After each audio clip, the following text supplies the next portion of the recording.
Good morning friends, welcome back to your YouTube channel study Jeevan. आज का जो session start करने वाले हैं वो बेहद इंपॉर्टेंट रोल प्ले करता है एग्जामिनेशन के दृष्टिकोण से। एक अच्छा वेटेज होता है इस चैप्टर से। लगभग 6 से 7 नंबर के क्वेश्चन, मिनिमम 5 नंबर के क्वेश्चन तो आने ही आने वाले हैं सभी प्रकार के बोर्ड की परीक्षाओं में। तो एनसीईआरटी को हम कवर करने वाले हैं और इस चैप्टर के माध्यम से कवर करने वाले हैं सोल्यूशन को। तो सोल्यूशन चैप्टर जिसको हम बोलते हैं बिलियन, तो आज बिलियन को बेहतरीन तरीके से हम देखेंगे। सोल्यूशन,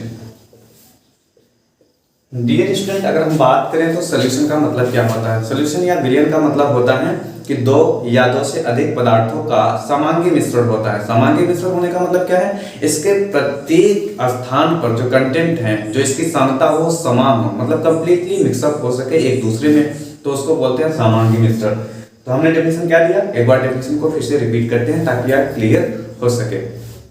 तो हमने डेफिनेशन ये दिया कि दो या दो से अधिक पदार्थों का समांगी मिश्रण होता है। 2 or more than 2 पदार्थों का क्या होता है, होमोजेनियस मिक्सचर होता है। तो इसको हम लिख देते हैं डेफिनेशन को। क्या होता है, दो या दो से अधिक पदार्थों का, दो से अधिक पदार्थों का समांगी मिश्रण होता है। क्या होगा, समांगी मिश्रण। इसी को बोला जाता है सॉल्यूशन या बिलियन। अगर कोई बिलियन बना है तो जरूर उसमें कम से कम 2 अंग होना चाहिए। 2 चीज तो होने कॉमन है। पहला चीज क्या है, पहला चीज होना चाहिए कि उसमें विलेय पदार्थ होने चाहिए, और दूसरा क्या है कि उसमें विलायक होना चाहिए। विलेय और विलायक मिलकर ही बिलियन को फॉर्म करते हैं। तो बिलियन बनने के लिए 2 इंपॉर्टेंट फैक्टर, एक होता है विलेय जिसको अंग्रेजी में बोलते हैं सोल्यूट पार्टिकल, एंड दूसरा होता है विलायक जिसको बोलते हैं सॉल्वेंट पार्टिकल, और बनता क्या है, सॉल्यूशन। अगर विलेय और विलायक क्या होते हैं इसके विषय में अगर चर्चा की जाए तो सबसे इंपॉर्टेंट है सोल्यूट क्या होता है। ध्यान दें, जैसे कि अगर हम बना रहे हैं चीनी और पानी का मिश्रण या विलयन, चीनी प्लस पानी, तो ये बन गया चीनी और पानी का विलयन। तो इसमें जो चीनी होगा उसको बोला जाएगा विलेय पदार्थ, और जो इसमें पानी का काम करेगा उसको बोला जाएगा विलायक। तो इस प्रकार से डेफिनेशन क्या बनती है, चीनी मतलब जिसकी मात्रा कम होती है। तो जब भी बात की जाए विलेय क्या होता है तो आप ध्यान में रखेंगे, विलेय वह पदार्थ होता है जिसमें विलयन में जिसकी मात्रा कम होती है, और विलायक क्या होगा, विलायक वह पदार्थ होता है जिसमें विलयन में जिसकी मात्रा सबसे ज्यादा होती है। अब ज्यादा होने का मतलब क्या है, या तो आप इसको दूसरे तरीके से डिफाइन कर सकते हैं। कैसे, वह जो किसी विलयन में घुलता है, जो घुलता है वो विलेय होगा, और जिसमें घुलता है वो विलायक होगा। अब विलेय और विलायक की प्रकृति यानी इसकी भौतिक अवस्था, तो किसी पदार्थ की 3 ही भौतिक अवस्था हो सकती है, एक है ठोस, दूसरा है द्रव, और तीसरा है गैस।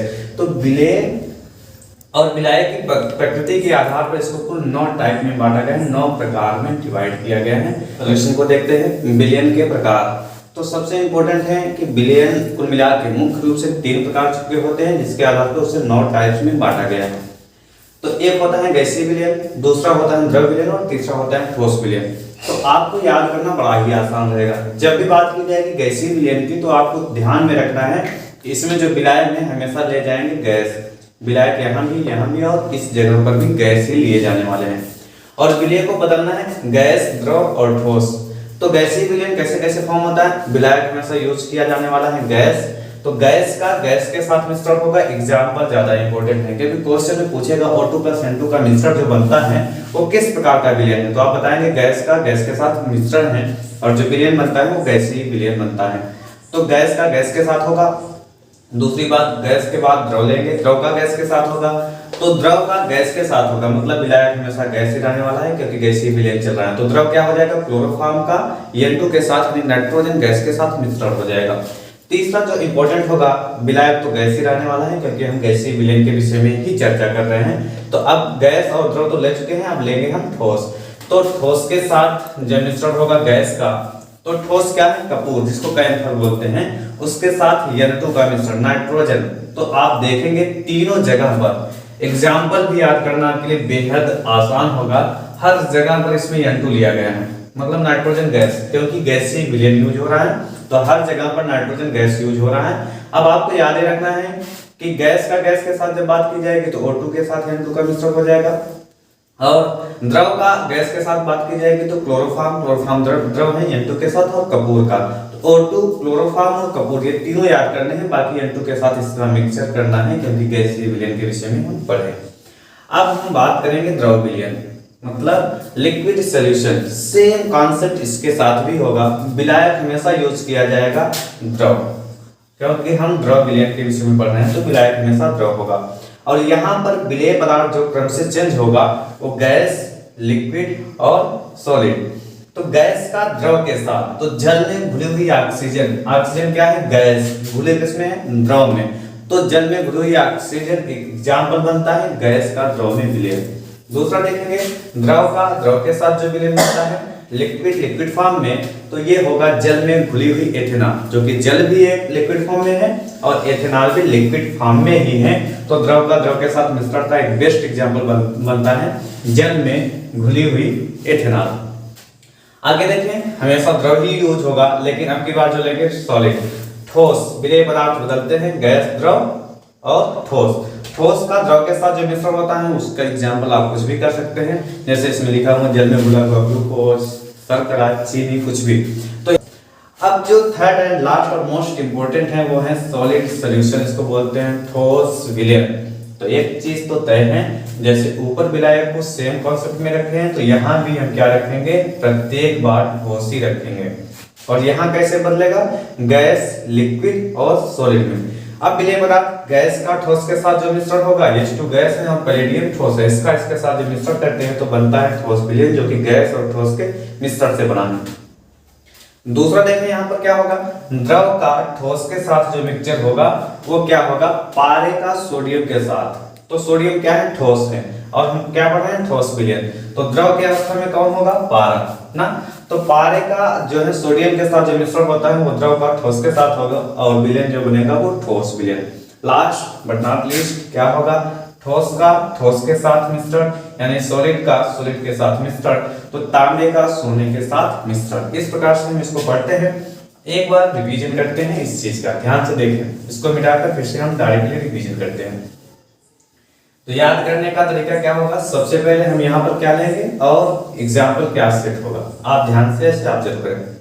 सबसे पहले हम लेंगे गैसीय विलयन। तो गैसीय विलयन अगर बढ़ रहा है तो इसमें तीनों पार्ट जो लेंगे वो गैस, गैस और गैस होगा। और यहाँ पर क्या होगा, गैस लेंगे, लिक्विड लेंगे और सॉलिड लेंगे। एग्जाम्पल सेट है, आप देख सकते हैं गैस का गैस के साथ O2 का N2 का साथ, या लिक्विड का गैस के साथ क्लोरोफॉर्म N2 के साथ, सॉलिड का गैस के साथ कपूर N2 के साथ। दूसरा जो हमारा विलयन होगा वो होगा लिक्विड। तो लिक्विड ले रहे हैं तो तीनों बार विलायक हमको लिक्विड ही लेना है, तो हम लिक्विड ले रहे हैं। याद करने का ट्रिक बता रहे हैं। अब यहाँ पर आप सेम टाइप के कॉन्सेप्ट लगाएंगे, पहले गैस का लिक्विड के साथ, फिर लिक्विड का लिक्विड के साथ और फिर सॉलिड का लिक्विड के साथ। तो गैस का लिक्विड के साथ क्या होगा, जल में घुली हुई ऑक्सीजन हो जाएगा एग्जांपल में, जो कि बेहद इंपॉर्टेंट है। और लिक्विड का लिक्विड के साथ क्या होगा, जल में घुली हुई एथेनॉल हो जाएगा। और सॉलिड का लिक्विड के साथ जल में घुला हुआ ग्लूकोज हो जाएगा। तीसरा जो टाइप ऑफ सॉल्यूशन है थर्ड, उसमें हम सॉलिड ले रहे हैं तो सॉलिड तीनों बार सॉलिड ही होगा। और यहाँ सेम कॉन्सेप्ट लगेगा GLS, गैस, लिक्विड और सॉलिड। एग्जांपल, गैस का सॉलिड के साथ तो H2 का पैलेडियम के साथ हो जाएगा, लिक्विड का सॉलिड के साथ तो पारे का सोडियम के साथ हो जाएगा, एंड सॉलिड का सॉलिड के साथ तो तांबे का सोने के साथ मिश्रण, पारे का सोडियम के साथ, और ये अमलगम बनाता है। तो इस प्रकार ये कॉन्सेप्ट हमारा क्लियर होता है। हम बढ़ते हैं नेक्स्ट कॉन्सेप्ट पर। नेक्स्ट टॉपिक होगा वो बेहद इंपॉर्टेंट होगा, विलयनों की सांद्रता को व्यक्त करने की विधियां। ये बहुत इंपॉर्टेंट है, विलयनों की सांद्रता को व्यक्त करने की विधियां। ये इंपॉर्टेंट इसलिए है कि इस टॉपिक से न्यूमेरिकल टाइप के क्वेश्चन कई बार पूछे जाते हैं। व्यक्त करने की विधियां, तो कई विधि है जिसको हम क्रम से देखेंगे। पहला जो होगा वो होगा द्रव्यमान प्रतिशत, बहुत ही इंपॉर्टेंट है द्रव्यमान प्रतिशत। तो द्रव्यमान प्रतिशत कैसे निकालते हैं, तो ध्यान से आप समझेंगे। विलयनों की सांद्रता को व्यक्त करने की विधियां में जो पहला होगा द्रव्यमान परसेंटेज होगा। अब विलेय और विलायक दो यूज होते हैं द्विअंगी विलयन में, तो जिसका भी हमको निकालना होगा, वैसे मोस्टली तो विलेय का ही निकाला जाता है, लेकिन फिर भी जिसका हमको निकालना होगा उसका द्रव्यमान, मतलब यहाँ हो जाएगा अवयव का द्रव्यमान जिसका हमको निकालना होगा, ठीक, बटे विलयन का कुल द्रव्यमान, मतलब विलेय और विलायक का मिलाकर विलयन का कुल द्रव्यमान, और गुणे हो जाएगा 100 से गुणा करेंगे क्योंकि परसेंटेज हम निकाल रहे हैं। तो अवयव का द्रव्यमान बटे विलयन का कुल द्रव्यमान गुणे 100 से हम द्रव्यमान परसेंटेज को ज्ञात करते हैं। जैसे एग्जांपल के थ्रू आप समझें, अगर कोई कहीं पर दिया है 10% ग्लूकोज का विलयन दिया है, तो 10% ग्लूकोज का विलयन दिया है, तो इसका मतलब ये हो जाएगा, इसका द्रव्यमान परसेंट क्या होगा, तो अवयव का द्रव्यमान कह रहा है, तो इसका मतलब हो जाएगा 10 ग्राम ग्लूकोज, ठीक है, घुला हुआ है कितने में, 90 ग्राम जल में घुला हुआ है, और तब जाकर जो पूरा सॉल्यूशन बना है वो 100 ग्राम बना है। तो आप ध्यान में रखेंगे कहीं पर परसेंटेज में दिया है तो उसको ग्राम में कन्वर्ट कर लेंगे, और टोटल विलयन का कुल द्रव्यमान हम 100 ग्राम मान के चलते हैं, 100% मान के चलते हैं। अब आगे देखें, दूसरा जो होगा हमारा वो होगा आयतन प्रतिशत। बहुत ही शानदार तरीके से इस पे भी क्वेश्चन आते हैं, आयतन परसेंटेज। फार्मूला क्या बनता है, फार्मूला बनता है जैसे कि इसमें फार्मूला बना है अवयव का द्रव्यमान, तो यहाँ पर बन जाएगा अवयव का आयतन। तो क्या हो जाएगा, इसको बोलते हैं W/W, यहाँ लिख देते हैं W/W, और यहाँ इसको लिखते हैं V/V। तो क्या हो जाएगा, अवयव का आयतन जिसका हमको निकालना होगा बटे विलयन का कुल आयतन, विलयन का कुल आयतन, और हो जाएगा मल्टीप्लाई 100।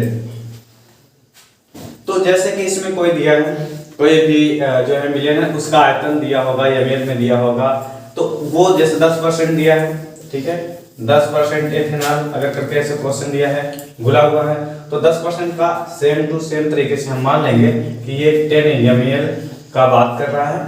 अगर कुछ नहीं दिया है तो हम जल में अगर मानते हैं तो जल 90 ml होगा। इस प्रकार 100 ml विलयन बनेगा, और हम अवयव का आयतन और विलयन का कुल आयतन मल्टीप्लाई 100 करके हम निकाल लेते हैं आयतन परसेंटेज को। तो हम आगे बढ़ते हैं, तीसरा जो टॉपिक होगा वो इन दोनों का मिक्सअप रूप होगा जिसको बोलते हैं द्रव्यमान आयतन प्रतिशत। तीसरा जो टॉपिक होगा वो होगा द्रव्यमान आयतन प्रतिशत, द्रव्यमान आयतन प्रतिशत, इसको बोलते हैं W/V। तो इससे आप ज्यादा फोकस करें, इसी से क्लियर होता है कॉन्सेप्ट। तो जिसका हमको निकालना होगा वो द्रव्यमान में उसको लिखेंगे, तो हम लिखेंगे अवयव का द्रव्यमान। क्या हो जाएगा, अवयव का द्रव्यमान बटे विलयन का कुल आयतन, विलयन का आयतन। अब आयतन के विषय में बात की जा रहा है तो वो ml या लीटर में होगा, मल्टीप्लाई 100। इस फार्मूले से हम इसको निकाल सकते हैं। जैसे 10% ग्लूकोज, सेम कॉन्सेप्ट यहाँ पर देखें, बात किया जाए तो इसका मतलब है 10 ग्राम ग्लूकोज घुला हुआ है जो है 100 ml में घुला हुआ है, ठीक है, 100 ml विलयन में घुला हुआ है। तो पूरा विलयन कितना है, 100 ml में, और 10% ग्लूकोज दिया है तो इसका मतलब 10 ग्राम ग्लूकोज दिया होगा। अगला जो होगा द्रव्यमान आयतन परसेंटेज के बाद हो जाता है ppm। देखिएगा नेक्स्ट चौथा क्या है, ppm, इसको बोलते हैं पार्ट्स पर मिलियन, पार्ट्स पर मिलियन। पर मिलियन के विषय में बात किया जाए तो 10 के घाते 6 में होता है पर मिलियन। तो देखिएगा कॉन्सेप्ट कैसे बनता है। अगर निकालना होगा, इसमें परसेंटेज नहीं दिया है, तो जिसका निकालना होगा उसके भागों की संख्या, अवयव के भागों की संख्या बटे विलयन में उपस्थित, विलयन में उपस्थित सभी अवयवों के कुल भागों की संख्या, सभी अवयवों के कुल भागों की संख्या गुणे 10 की घाते 6। तो इससे हम याद करते हैं ppm परसेंटेज, ppm पार्ट्स पर मोल को। अब इसे जो है कम स्थान तक बहुत छोटी मात्रा में, ज्यादातर फार्मेसी दवाओं में यूज किए जाने वाले कंटेंट को इसके माध्यम से निकालते हैं। जिसका निकालना होता है उसके भागों की संख्या, मतलब पूरे कंटेंट में उसका कितना भाग है, और प्रत्येक मतलब पूरे विलयन में उपस्थित सभी अवयव के कुल भागों की संख्या मल्टीप्लाई 10⁶ यानी पार्ट पर विलयन में हम ज्ञात करते हैं। इसके बाद का जो होगा सांख्यता को व्यक्त करने की इसके बाद की जो विधि होगी वो बहुत इंपॉर्टेंट है। देखिएगा क्या होगा, इसको बोला जाता है मोल अंश। मोल अंश बोला जा सकता है या इसी को बोलते हैं मोल प्रभाज, और अंग्रेजी में इसी को बोलते हैं मोल फ्रैक्शन। मोल फ्रैक्शन, और इसके सबसे ज्यादा क्वेश्चन बनते हैं, बहुत इंपॉर्टेंट है। देखिएगा मोल फ्रैक्शन होता क्या है। मोल फ्रैक्शन, जैसे इसको जानने से पहले मोल क्या होते हैं वो समझें कि इसे यक्स से रिप्रेजेंट करते हैं। मान लो कोई विलयन द्विअंगी है, उसमें एक ए है और दूसरा उसका जो पार्ट है बी है। तो अगर ए के मोलों की संख्या, यहाँ पर हम लिख दे रहे हैं ए के मोलों की संख्या कितने हैं, ए के मोल हो जाएंगे एन ए और बी के मोल कितने हो जाएंगे एन बी। तो मोल अंश कैसे ज्ञात किया जाता है, मोल अंश बराबर हो जाता है, मोल अंश को हम यक्स से रिप्रेजेंट करते हैं। देखिएगा मोल अंश बराबर, इसको हम यक्स दिखा देते हैं, ठीक। मोल अंश बराबर क्या हो जाएगा, अवयव के मोलों की संख्या, अवयव के मोलों की संख्या बटे क्या हो जाएगा, विलयन के कुल मोलों की संख्या। विलयन के कुल मोलों की संख्या मतलब विलेय प्लस विलायक के मोलों की संख्या, तो दोनों हम लिख रहे हैं साथ में। विलयन के कुल मोलों की संख्या क्या हो जाएगा, अवयव के मोलों की संख्या बटे विलयन के कुल मोलों की संख्या। अब देखिएगा अगर हम मान के रखे हैं मोल n ने, अगर हमें निकालना है मोल अंश को x से रिप्रेजेंट करते हैं, अगर कहा जाए a का मोल अंश ज्ञात कीजिए तो हम a का कैसे निकालते हैं, xa, ठीक। अब मोल ना a का क्या है, जिसका निकालना है हमको a का निकालना है, तो यहां रखेंगे na और विलयन के कुल मोल मतलब Na और Nb का मिला के क्या बन जाएगा Na प्लस Nb। आप क्लियरली समझ पा रहे होंगे। अगर इसकी जगह पर Nb का यूज किया जाएगा, पूछा जाए b का मोल क्या होगा, तो यहाँ पर अगर हमें Nb का निकालना होगा तो जिसका निकालना होता है उसके अवयव के मोलों की संख्या को हम ऊपर रखते हैं, x भी यहाँ लिखेंगे क्योंकि मोल अंश ज्ञात कर रहे हैं। तो यहाँ पर हो जाएगा Nb अपान Na प्लस Nb। इस प्रकार से हम ज्ञात करते हैं। और ज्यादातर क्वेश्चन में ये कहा जाता है कि किसी विलयन में दिए गए सभी जो है अवयवों का मोल अंश एक अनुपात होता है, एक यूनिट होती है, एक इकाई होती है। तो कैसे होती है आज इसको हम प्रूव करते हैं। अगर xa प्लस xb लिया जाए तो क्या हो जाएगा, xa का वैल्यू ये है तो इस वैल्यू को हम लिखते हैं Na अपान Na प्लस Nb, और b के वैल्यू को हम क्या रखते हैं प्लस करके Nb अपान Na प्लस Nb, और क्या निकल के आएगा, अगर जो है यहाँ पर बराबर हैं तो ये दोनों क्या हो जाएगा, एक कॉमन हो जाएगा Na प्लस Nb। अगर ये नीचे के बराबर होते हैं तो ऊपर वाले आपस में जुड़ जाते हैं, यहाँ पर हो जाएगा Na प्लस Nb, और ऊपर और नीचे बराबर है तो कट के क्या आ जाती है वैल्यू 1। तो हम कह सकते हैं कि xa प्लस xb बराबर 1, और इसको ऐसे ही डिफाइन किया जाता है कि किसी विलयन में प्रत्येक अवयव के मोल अंशों का एक निश्चित अनुपात होता है, मतलब एक इकाई होती है, अर्थात वो 1 के बराबर होती है। और एक इंपॉर्टेंट चीज जो आपको जानना अति आवश्यक है वो ये है कि मोल बराबर क्या, मोल अंश तो हम निकाल चुके हैं, लेकिन मोल बराबर क्या होता है, मोल बराबर जिसका भी हम मोल निकालना होता है उसके भार को रखते हैं और उसके भार बटे अणुभार, भार दिया रहेगा, अणुभार हम निकाल लेते हैं कैसे, परमाणु भारों के योग करके। मोल अंश पे आधारित एक इंपॉर्टेंट क्वेश्चन को हम लेते हैं। क्वेश्चन क्या है देखिएगा, क्वेश्चन है एथिलीन ग्लाइकॉल जिसका फार्मूला है C2H6O2 के मोल अंश की गणना करो यदि विलयन में C2H6O2 यानी एथिलीन ग्लाइकॉल का 20% द्रव्यमान उपस्थित हो। तो बहुत ही शानदार तरीके से इसको हल करते हैं। सबसे पहले हमको क्या जानना है, हमको जानना है मोल अंश का फार्मूला क्या होता है। तो मोल अंश का जो फार्मूला होता है वो ये होता है कि जिसका निकालना हो, हमको किसका निकालना है C2H6O2 का, मतलब एथिलीन ग्लाइकॉल का मोल अंश। तो X से मोल अंश को रिप्रेजेंट कर देते हैं, किसका निकालना है C2 H6O2 का निकालना है। तो जिसका निकालना है उसके मोलों की संख्या, तो हम यहाँ पर लिखेंगे C2H6O2 के मोलों की संख्या बटे विलयन के कुल मोलों की संख्या। विलयन के कुल मोलों की संख्या मतलब विलेय प्लस विलायक के मोलों की संख्या, विलायक के मोलों की संख्या। अब देखिएगा फार्मूला हमारा यही यूज हो रहा है और इसी के माध्यम से हम निकालने वाले हैं, लेकिन कैसे निकलेगा वो आप ध्यान से देखें। अब अगर 20% द्रव्यमान दिया है तो यहाँ पर आप देखेंगे 20% द्रव्यमान दिया है अर्थात हो जाएगा 20 ग्राम, ठीक है। अगर 20 ग्राम ये हो जाएगा तो जो किसमें किसी में घुला हुआ होगा, अगर डिस्कस नहीं किया इसमें तो हम जल मान के चलते हैं, तो जो हमारा विलायक हो जाएगा वो जल होगा और जल कितना हो जाएगा 80 ग्राम हमारा जल हो जाएगा। अब देखिएगा बहुत शानदार तरीके से हम सॉल्व करते हैं। अब विलेय क्या हो गया है, विलेय यही हो गया है C2H6O2 और विलायक क्या हो गया है H2O हो गया है, जल हो गया है। अब मोलों की संख्या बराबर क्या होता है, मोल जिसका हमको निकालना होगा, हम फार्मूला इसी पे रखेंगे तो यहाँ पर हम थोड़ा सा स्पेस छोड़ देते हैं। यहाँ पर मोल निकालने का फार्मूला क्या होता है, भार बटे अणुभार। जिसका हमको निकालना होगा उसका दो चीज ज्ञात होना चाहिए, एक भार और दूसरा अणुभार। अब हम सबसे पहले निकालते हैं इसके मोलों की संख्या, क्योंकि C2H6O2 के मोलों की संख्या हमें ज्ञात होगी तभी तो वो मान हम यहाँ पर रख पाएंगे।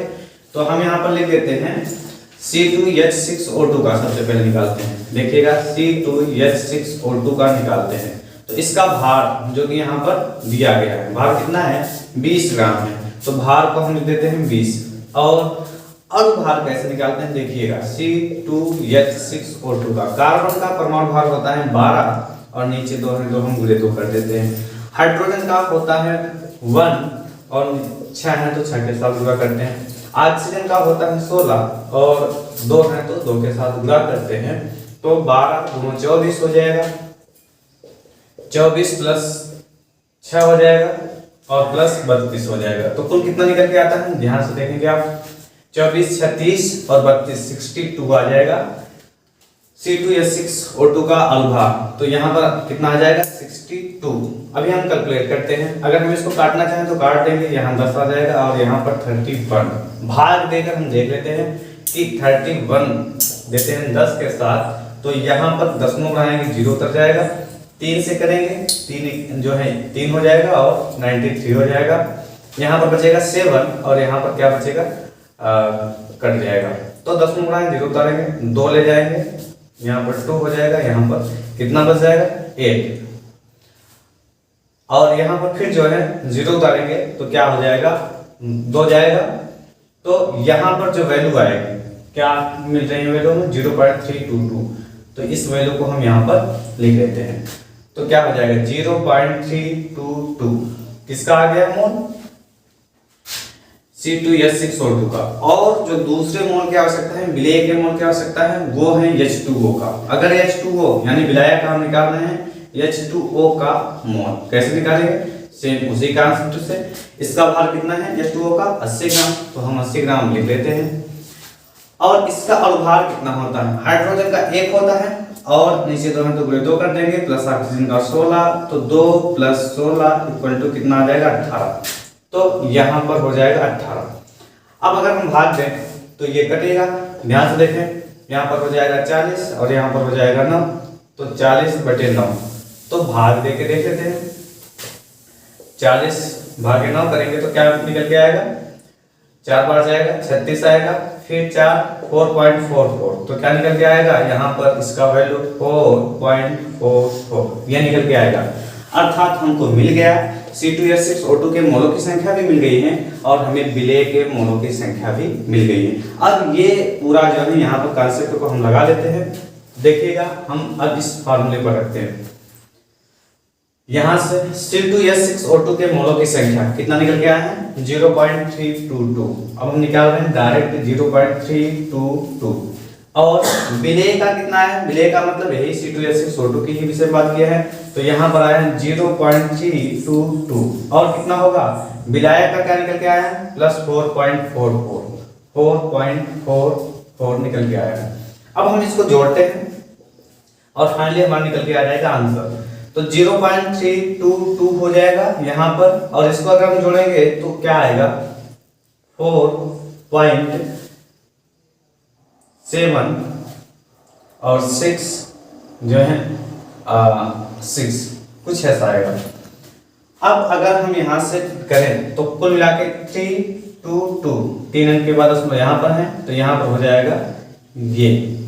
कैलकुलेशन करते हैं तो आंसर जो हमारा निकल के आता है 0.068, ये हमारा आंसर निकल के आता है, जो कि एथिलीन ग्लाइकॉल का फार्मूला का इसका आंसर होगा। एक बार फिर से रिपीट कर देते हैं, आप शायद क्लियर समझ पाए। सबसे पहले हमको जिसका निकालना है एथिलीन ग्लाइकॉल का मोलस निकालना है, तो मोलस निकालने के लिए एथिलीन ग्लाइकॉल के मोलों की संख्या ज्ञात करनी होती है और पूरे बिलियन के मोलों की संख्या। पूरे बिलियन में हमें दो चीज ज्ञात करनी होती है, विलेय और विलायक भी। क्योंकि यहाँ पर विलायक की बात की ही नहीं गई है, केवल एथिलीन ग्लाइकॉल के विषय में बात की गई है और केवल एक ही मान दिया है 20%।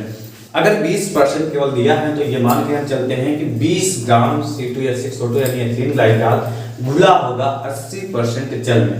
तो यहाँ पर हमने क्या लिखा, C2H6O2 कितना है 20%, मतलब 20 ग्राम हो गया, और जल कितना हो गया 80 ग्राम।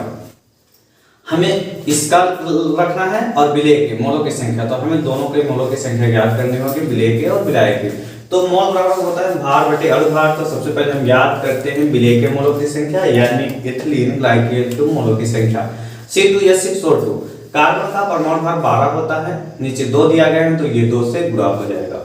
इसी तरीके से हाइड्रोजन का होता है 1 और 6 इसकी मात्रा है तो 6 के साथ गुणा हो जाएगा।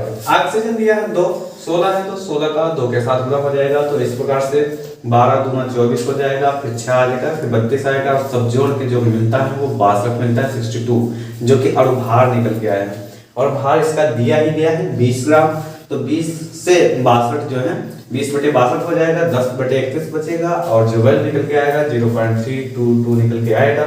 हम इसके पहले भी इसको कर चुके हैं। अब जो दूसरा विलायक होगा उसके भी मोलों की संख्या हमको ज्ञात करनी होगी, तो इसी टाइम हम उसको भी ज्ञात कर लेते हैं। H2O के मोलों की संख्या, H2O का भार यहाँ पे निकल के आए हैं 80 ग्राम, और H2O को मोलों की संख्या निकल के आई है 18 ग्राम। तो 18 निकल के आई है मोलों की संख्या, तो 80 बटे 18 करेंगे तो 40 बटे 9 आ जाएगा, और जब 40 बटे 9 आएगा तो इसको हम भार देंगे तो प्राप्त होगा 4.44। अब हमें विलेय और विलायक दोनों के मोलों की संख्या मिल गई है, तो हम डायरेक्टली इसके मोलस को निकालते हैं। अब मोलस तो हम कैसे निकालते हैं, C2H6O2 के मोलों की संख्या जो यहाँ पर निकल के आया, ये इसको हम वैल्यू को पुट करते हैं। और विलेय तो यही था, विलेय होने का मतलब C2H6O2 की ही बात किया था, इसके मोलों की संख्या। तो फिर से हम इसी वैल्यू को यहाँ पर पुट करते हैं, और विलायक का जो निकल के आया 4.44। सब जोड़ने के बाद क्या आएगा, कुल मिला के ये वैल्यू देगा, और यहाँ से फिर आप कैलकुलेट कर लेना तो वैल्यू ये प्राप्त हो जाएगा।